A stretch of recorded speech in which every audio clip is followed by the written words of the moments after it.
In today's video, we're going to discuss the stock market for beginners. So let's get into it. The first thing we'll cover is what is the stock market. A stock represents a share of ownership in a corporation. So when you buy a stock, you're buying a small piece of that company.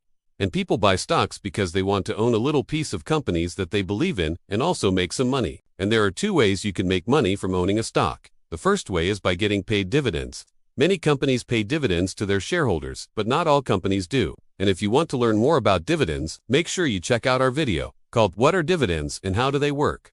Now, the second way you can make money with your stocks is by capital gains. Capital gains is when you buy a stock at one price and then sell it later for a higher price. But please keep in mind that you could also lose money if you sell your stock for a lower price than what you bought it for. Now, how do you actually buy and sell stocks? Well, you can't physically go into a store and buy stocks like you would buy milk or eggs. Instead, you have to use something called a brokerage account.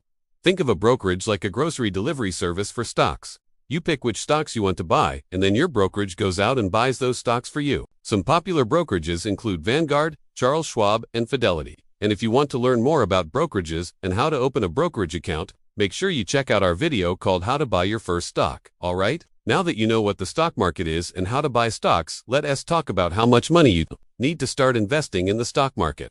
Now there is no minimum amount of money needed to start investing in the stock market, but most brokerages will require you to deposit at least $2 or $5 to open a new account. After you open your account though, you don't necessarily need a lot of money to begin investing. In fact, many brokerages allow you to buy fractional shares of stocks, so you don't have to spend hundreds or thousands of dollars to buy a single share of a stock. For example, with some brokerages you can invest just $5 in Apple stock or $2 in Amazon. Now, even though you don't need a lot of money to start investing in the stock market, you should still save up enough money so that you can invest for at least 5 to 10 years. This is important because investing in the stock market should be a long-term strategy.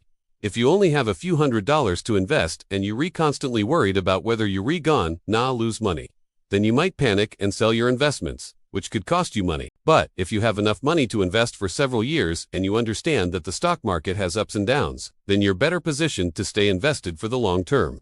Okay, next, let's talk about how much research you need to do before investing in the stock market. Well, if you want to do absolutely zero research, then you could invest in an S&P 500 index fund, which is considered a low-cost and easy way to invest in the stock market. An S&P 500 index fund is a type of mutual fund, or ETF, that tracks the top 500 publicly traded companies in the United States. Index funds are great because they diversify your investment across many different companies. Diversification is important because it lowers risk. If one company does poorly, it won't affect your entire portfolio as much because your money is spread out amongst many different companies. It's also important to keep in mind that there are risks associated with investing in any type of fund, including index funds. When you invest in an index fund, you're putting your money into the hands of a fund manager who makes decisions about which stocks to buy and sell. If the fund manager doesn't make good decisions, then your investment could lose money. Another risk to consider with index funds is that they may not outperform other types of investments. While index funds have historically done well over time, they may not always beat the returns of actively managed funds or individual stocks. However, considering the potential risks and returns of other investments, many people still feel that investing in an S&P 500 index fund is a smart, long-term strategy. Now, if you want to do a little bit more research, you could look into ETFs. An ETF stands for Exchange Traded Fund. ETFs are similar to index funds in that they both allow you to invest in a bunch of different securities within a single investment. ETFs are also considered a fairly low-cost and easy way to invest in the stock market. There are many different types of ETFs. ETFs can focus on specific sectors of the economy, such as technology or healthcare.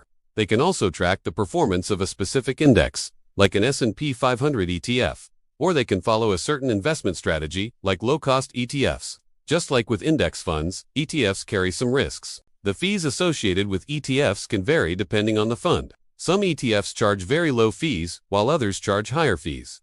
Higher fees can eat into your investment returns, so it's important to compare the fees of different ETFs before investing. If you want to do a moderate amount of research, then you could invest in individual stocks. Investing in individual stocks allows you to put your money into companies that you believe in. By doing some research and finding companies that you think will grow and be profitable in the future, you could potentially earn high returns on your investment. Of course, this comes with more risk because if you buy a stock in a company that ends up failing, then you could lose all of your money. And finally, If you want to do a lot of research, then you could try to find stocks that are currently undervalued by the market. That means that the stock price is lower than what you think it should be, based on the company's financial health and future prospects. This requires a lot of research and analysis of a company's financial statements, industry trends, and economic conditions. And sometimes, even with all that research, you still might not be right and the stock price might continue to fall. Another important thing to keep in mind is that investing in the stock market is risky, and there is no guarantee that you will make money. It's possible to lose a significant portion of your investment, or even lose all of your money. So it is important to only invest money that you can afford to lose and to have a long-term perspective when investing. Also, since the stock market is unpredictable, it's wise to diversify your portfolio.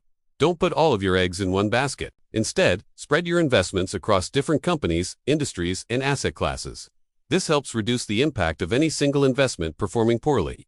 Lastly, it's important to remember that past performance is not indicative of future results. Just because a stock has performed well in the past does not mean it will continue to do well in the future. And likewise, just because a stock has performed poorly in the past does not mean it will continue to do poorly in the future. And that brings us to the end of this video.